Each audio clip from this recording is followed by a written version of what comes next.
Courtney Cox here with Doug Kyde and Zach Cox. Happy Super Bowl Sunday. Yes. We've made it.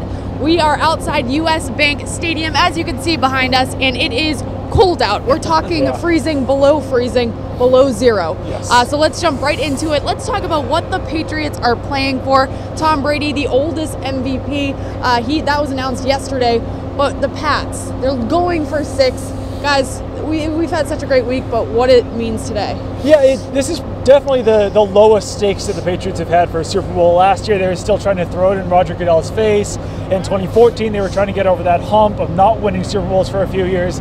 Now, it's basically just about solidifying the case of Tom Brady as maybe the best NFL player of all time, solidifying the case for Bill Belichick to be the best head coach of all time. He can pass George Halas, or he can pass George Halas and Lombardi for the most NFL championship wins.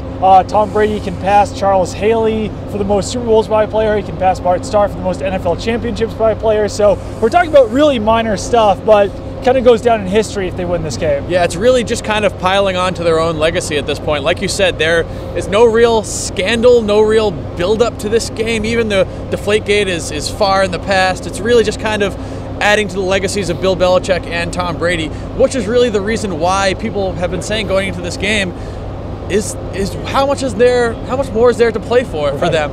It's really just kind of all about their own kind of self-worth, I guess. It's just two motivated guys continuing to be motivated this deep into their career. So yeah, it's definitely has a little bit of a different vibe than some previous Super Bowls here. Quickly, is there one thing that the Pats have to do to secure a win in this?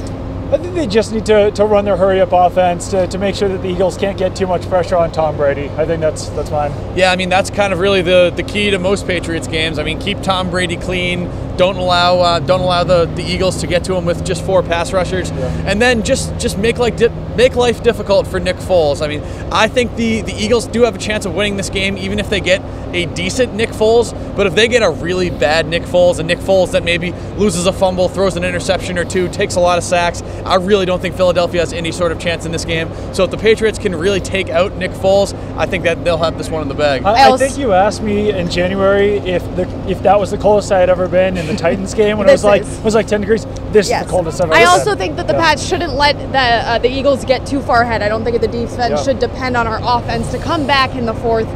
We've seen it happen so many times, but let's not depend on that in the Super Bowl. Yeah, quick start will definitely be key to this game, especially with a quarterback like Nick Foles on the other side. If they get a situation where they maybe Patriots score in their opening drive, hold the Eagles to a 3-and-out, score again, that's 14-0 right out of the gate. I don't think Nick Foles is the guy that can come back from that. All right, well, we will see what happens. Keep it locked in, NESN.com. We've got all your coverage at Zach Cox NESN, at Doug Kyde, at Cox Courtney on Twitter.